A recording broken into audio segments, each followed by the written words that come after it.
Hello friends, welcome to Jerin classes. आज हम लोग सीआरपीसी का ही एक दूसरा इम्पोर्टेंट टॉपिक एंटीसिपेटरी बेल के बारे में पढ़ेंगे। इसके पहले हमने सेक्शन 437 देखा था। सेक्शन 438 बात करता है एंटीसिपेटरी बेल के बारे में, लेकिन सेक्शन 438 जब भी आप लोग बेल एक्ट से देखिएगा तो वहां पे एंटीसिपेटरी बेल करके 438 में नहीं लिखा हुआ है। वहां पे लैंग्वेज ये लिखा है direction for grant of bail to person apprehending arrest. यही है सेक्शन 438, जिसको कि हम लोग एंटीसिपेटरी बेल बोलते हैं। अब 438 पढ़ने का मतलब यानी एंटीसिपेटरी बेल के बारे में हर एक इंफॉर्मेशन आप लोगों को पता होना चाहिए। तो एंटीसिपेटरी बेल का मतलब क्या है? तो एंटीसिपेटरी बेल एक प्री लीगल प्रोसेस है, ठीक है। अरेस्ट होने से पहले ही बेल का इंतजाम कर लेना, डायरेक्शन मिल जाना कोर्ट के थ्रू, ताकि जैसे ही अरेस्ट होने पर्सन को नौबत आए वो छूट जाए, वो बेल पर छूट जाए। वही है एंटीसिपेटरी बेल। अब जनरली बेल क्या होता है, अरेस्ट हो जाने के बाद एप्लीकेशन वगैरह स्टार्ट होता है उसका प्रोसेस, तो वो पोस्ट लीगल है। और एंटीसिपेटरी बेल जो है हमारा वो है प्री लीगल प्रोसेस, यानी अरेस्ट होने के जैसे ही बिलीफ हो किसी भी पर्सन को, वो उसको लगे कि उसके खिलाफ कुछ ऐसे एक्यूजेशंस आने वाले हैं जिस पर कि वो अरेस्ट हो सकता है, तो उसके लिए वो पहले ही से एंटीसिपेटरी बेल बनवा के रखता है, ताकि उसको अरेस्ट होने से पहले ही वो छूट जाए। जैसे उसके नाम पर अरेस्ट वारंट निकले तो फिर वो उसके पहले ही छूट जाए, अरेस्ट करने जब भी लोग आए उसको, पुलिस वाले जब भी उसको अरेस्ट करने आए। तो यही है एंटीसिपेटरी बेल। लेकिन अब इसका हर एक प्रोविजन, हर एक सेक्शन, सब सेक्शन इसके अंदर का, वो हम लोग आज डिस्कस करेंगे। तो सबसे पहला सेक्शन सबसेक्शन 1 बात करता है कुछ चीजों का, जिसमें कि हम लोगों को 2-3 पॉइंट इंपॉर्टेंट देखना होगा। Where any person has reason to believe that he may be arrested on accusation of having committed a non bailable offence. ये एक बहुत इंपॉर्टेंट है। नॉन बेलेबल ऑफेंस के लिए ही एंटीसिपेटरी बेल मिलता है। He may apply to the High Court or the Court of Session for a direction under this section. That in the event of such arrest, he shall be released on bail, and the court may, after taking into consideration inter alia for the following factors.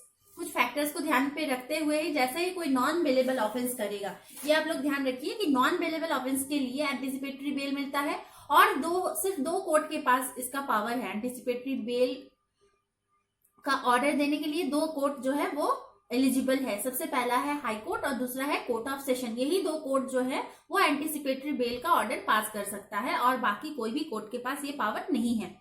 तो court भी ये anticipatory bail का order तभी पास करेगा जब उसको कुछ following conditions को वो ध्यान में रखते हुए, वो सारी चीजें को फॉलो करके, तभी वो उसको जो है बेल एंटीसिपेटरी प्रोवाइड कराएगा। सबसे पहला क्या देखेगा? Nature and gravity of the accusation. कैसा नेचर है, ग्रेविटी क्या है, कितना है एक्यूजेशन का, वो चीज देखेगा। एंटीसीडेंट्स ऑफ द एप्लीकेंट, यानी उसके पहले का रिकॉर्ड देखेगा कि इसके पहले भी वो कहीं अरेस्ट तो नहीं हुआ है, या उसके खिलाफ इस तरह की कोई चार्जेस पहले से तो नहीं है। ये सारे उसके मतलब उसका हिस्ट्री देख लेगा। उसके बाद the possibility of the applicant to flee from justice, या क्या इसके पास ऐसा पॉसिबिलिटी है कि वो जस्टिस से भाग जाए, कहीं देश छोड़ के भाग जाए, कहीं छुप के बैठ जाए जहां से उसको ढूंढना मुश्किल हो जाए।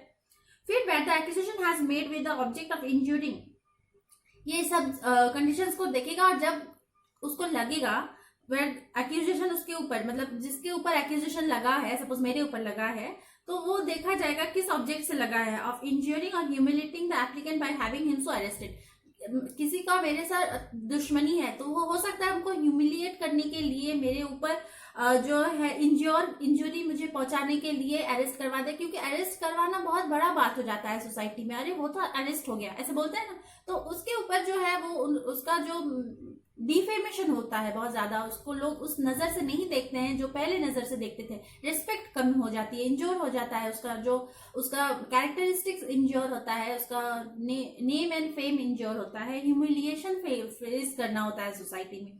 तो इन सब को देखते हुए द कोर्ट में आइदर रिजेक्ट द एप्लीकेशन, या तो रिजेक्ट करेगा, और issue an interim order for the grant of anticipatory bail, या फिर उसको ऑर्डर को पास कर देगा। ये कोर्ट के डिस्क्रिप्शन के ऊपर है कि वो एंटीसिपेटरी बेल दे या नहीं दे, कोई मैटर ऑफ राइट नहीं है। ये सबसेक्शन 1 बताता है। सबसेक्शन 1A बात करता है, if court grants bail under subsection 1 it shall forthwith cause and notice, एक नोटिस देना होगा, not less than 7 days, 7 days के नीचे का नहीं। किसको देगा? Together with a copy of order to the public prosecutor, public prosecutor को देगा और सुपरिंटेंडेंट ऑफ पुलिस को देगा, फॉर गिविंग द, ताकि जो पब्लिक प्रोसिक्यूटर को एक रीजनेबल अपॉर्चुनिटी प्रोवाइड की जाए कि उसको सुनने का, of being heard when application finally heard by the court. Court जब फाइनली एप्लीकेशन को हियर करेगा तब पब्लिक प्रोसिक्यूटर के पास भी एक अपॉर्चुनिटी होनी चाहिए कि उसको सुना जाए, उसको हर्ड किया जाए। ये 1A बताता है।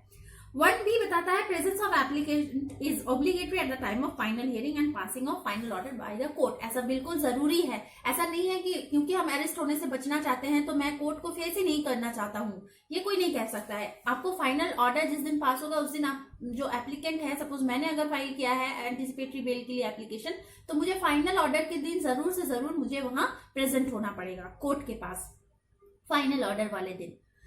सबसेक्शन 2 अब आते हैं। सबसेक्शन 2 बात करता है, व्हेन हाई कोर्ट और court of session makes direction under subsection 1, ठीक है, जब डायरेक्शन पास करता है उसमें कुछ वो इंक्लूड करेगा, कुछ कंडीशंस इंक्लूड करेगा, जैसे person shall make himself available for interrogation by a police officer when needed. जब भी कोई इंटरोगेशन पुलिस द्वारा किया जाने का जरूरत पड़े तब वो एप्लीकेंट को जो है वो प्रेजेंट होना पड़ेगा। सपोज पुलिस कल के डेट में मुझे बुलाती है कि आप आओ पुलिस स्टेशन, कुछ पूछताछ करनी है आपसे, तो उस समय भले मैं एंटीसिपेटरी बेल पर बाहर हूं, मुझे वहां पे प्रेजेंट होना पड़ेगा, पहला कंडीशन। दूसरा condition, the person shall not directly और इनडायरेक्टली इंड्यूस और थ्रेट, किसी तरह से वो मैनिपुलेट नहीं करेगा, जो कि फैक्ट से जुड़े हुए गवाह है, विटनेस है, या जो भी लोग हैं, कुछ भी डॉक्यूमेंट्स है, उसको वो इंड्यूस नहीं करेगा, थ्रेट नहीं करेगा, किसी तरह से उसको मतलब इधर उधर नहीं करेगा, ठीक है, acquainted with the facts of the case, ताकि उसके मतलब वो उस तरह का करेगा तो कोर्ट के पास प्रॉपर उसका नोटिफिकेशन, उसका हेल्प, उसका जो भी वो चीजें जानता है, नोन फैक्ट्स, वो नहीं जा पाएगा, पुलिस के पास नहीं पहुंच पाएगा, तो प्रॉब्लम आ जाएगी। तो ये सभी चीजें वो नहीं करेगा। The person shall not leave India without previous permission of the court, country से बाहर, इंडिया से बाहर नहीं जा सकता है कोर्ट की परमिशन के बिना। और other conditions impose under sub section 3 of 437 as if bail by granted, और बेल अगर मिल जाए तो सेक्शन 437 के सब सेक्शन 3 में जो सारे कंडीशंस मैंने आप लोगों को बताए थे, आप लोग देख लीजिएगा जाके प्रीवियस वीडियो में भी, या अपने अपने बुक्स में भी देख सकते हैं। वो सभी चीजों को, सभी कंडीशंस को देखते हुए ही वो कोर्ट जो है ऑर्डर पास करेगा। अब आते हैं सबसेक्शन 3। अगर अरेस्ट हो गया है इंसान without warrant by an officer in charge of a police station to give bail, he shall be released on bail. अगर बिना वारंट के अगर उठा लिया गया है ऑफिसर इंचार्ज द्वारा भी, तो उसको तुरंत से रिलीज कर दिया जाएगा बेल पर, ठीक है। And if magistrate taking cognizance, अगर मैजिस्ट्रेट कॉग्निजेंस ले रहा है उस ऑफेंस का, तो उस समय warrant should issue in the first instance and he shall issue available warrant issue करेगा। और जो वारंट इशू करेगा मैजिस्ट्रेट, अगर डायरेक्टली कॉग्निजेंस ले रहा है तो वो अवेलेबल वारंट इशू करेगा in conformity with the direction of the court under subsection 1। Subsection 1 में जो सारी प्रोविजंस है उन सबको कंफर्मिटी के साथ देखते हुए अवेलेबल वारंट इशू करेगा। अगर कौन लेता है कॉग्निजेंस? मैजिस्ट्रेट। क्लियर? अब ये तो हो गया सारी चीजें जो लिखी हुई है आपके सेक्शंस में, आप लोग बुक से देखिएगा तो वो सभी चीजें लिखी हुई हैं। इसके अलावा कुछ सारे कंडीशंस हैं जो जिसको कि ध्यान में रखना होगा हमें, तो वो सभी क्या है? सबसे पहले कुछ description in granting anticipatory bail में कुछ गाइडलाइंस हैं जो कि law commission of India in its 48th report में एक्सप्रेस किया गया है, ठीक है। और इससे जुड़े हुए कुछ इंपॉर्टेंट केसेस हैं, जैसे Gurbaksh Singh Sibia versus state of Punjab और कुछ अदर केसेस में सुप्रीम कोर्ट ने कुछ प्रिंसिपल्स लेड डाउन किए थे एंटीसिपेटरी बेल को लेकर। सबसे पहला क्या कि हाई कोर्ट और कोर्ट ऑफ सेशन के पास बहुत वाइड पावर ऑफ डिस्क्रिशन है कि वो ग्रांट करे एंटीसिपेटरी बेल को, ठीक है। फिर दूसरा ये है कि एंटीसिपेटरी बेल को रिफ्यूज नहीं किया जा सकता है in respect of offences like criminal breach of trust for the mere reason just because कि उसका पनिशमेंट डेथ है, इम्प्रिजनमेंट फॉर लाइफ है या फिर कैपिटल पनिशमेंट है। इस बेसिस पे एंटीसिपेटरी बेल को आप रिजेक्ट नहीं कर सकते हैं कि इसको तो बहुत हार्श पनिशमेंट होगा तो अभी हटा दो, एंटीसिपेटरी बेल मत दो। ये इस तरह का कोई रेस्ट्रिक्शंस लिमिटेशंस नहीं है। The rationale of direction under section 438(1) is the belief of the applicant founded on reasonable ground that he may be arrested for a non-bailable offence. Non-bailable offence के तहत ही अगर अरेस्ट होने का उसके चांसेस है, belief है, तो ही एंटीसिपेटरी बेल मिलेगा। बेलेबल ऑफेंस के लिए एंटीसिपेटरी बेल का प्रोविजन नहीं है। और बिलीफ में फियर, बस फियर है, डर है मुझे कि मैं अरेस्ट हो जाऊंगी तो फिर मुझे एंटीसिपेटरी बेल मिल जानी चाहिए, इस बेसिस पे एंटीसिपेटरी बेल नहीं मिलती है। कोई बिलीफ होना चाहिए जिसको कि टैंजिबल चीज हो, जिसको कि कोर्ट उसको ऑब्जर्व करे, उस टैंजिबल चीज को देखते हुए कि हाँ इसको खतरा है अरेस्ट होने का, फ्यूचर में एक्यूजेशन इसके ऊपर लगेंगे, तो ही कोर्ट जो है एंटीसिपेटरी बेल का एप्लीकेशन ग्रांट करेगी, ऑर्डर पास कर देगी। क्लियर?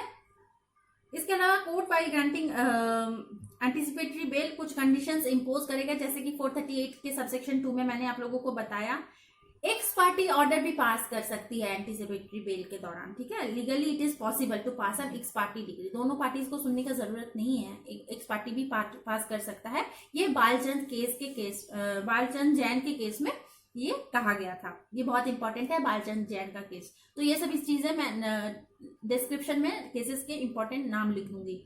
इसके अलावा filing of FIR not a condition president. Filing FIR का होना पहले, एंटीसिपेटरी बेल के पहले ही एफआईआर होना बहुत जरूरी है, तो ही एंटीसिपेटरी बेल मिलेगा। ये कोई प्रेसिडेंट जरूरी नहीं है। और अगर एक बार अरेस्ट हो जाए तो उसके बाद एंटीसिपेटरी बेल नहीं मिलेगा।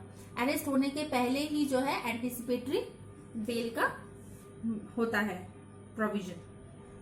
और बेल कब तक इफेक्टिव रहता है? जब तक कि कंक्लूजन ना हो जाए ट्रायल का, तब तक ही एंटीसिपेटरी बेल जो है वो इफेक्टिव रहता है। कैंसलेशन ऑफ एंटीसिपेटरी बेल को लेकर दो बहुत इंपॉर्टेंट केसेस हैं। एक है हमारा Savitri Agarwal versus state of Maharashtra and another. इसका केस डिटेल आप लोग पढ़िएगा, बहुत इजी है। डाउरी डेथ की वजह से उसका हुआ था डेथ, उसमें कैंसिल कर दिया गया था, बहुत बार कैंसिल और उसको रिवाइव किया गया था, वो केस देख लीजिएगा। और एक इंपॉर्टेंट है समुंदर Singh versus state of Rajasthan, ये भी डाउरी डेथ से रिलेटेड है, कैंसलेशन ऑफ एंटीसिपेटरी बेल से रिलेटेड। तो ये सभी चीजें हैं। और ये वीडियो देखने के बाद आई होप आप लोगों को एंटीसिपेटरी बेल से रिलेटेड जितने भी सारे डाउट्स हैं वो क्लियर हो गए होंगे। और वो बहुत छोटी छोटी चीजों को ध्यान में रखते हुए मैंने बहुत क्रिस्प फॉर्म में आप लोगों को बताया है। तो हो सकता है 1-2 पॉइंट छूट भी जाए, तो अगर वो छूट जाता है तो प्लीज माइंड मत कीजिएगा। और अगर पसंद आता है वीडियो जरूर से लाइक कीजिए, शेयर कीजिए। और किसी तरह का डाउट है मुझे कमेंट सेक्शन में पूछ सकते हैं। आज के लिए इतना ही। Thank you so much.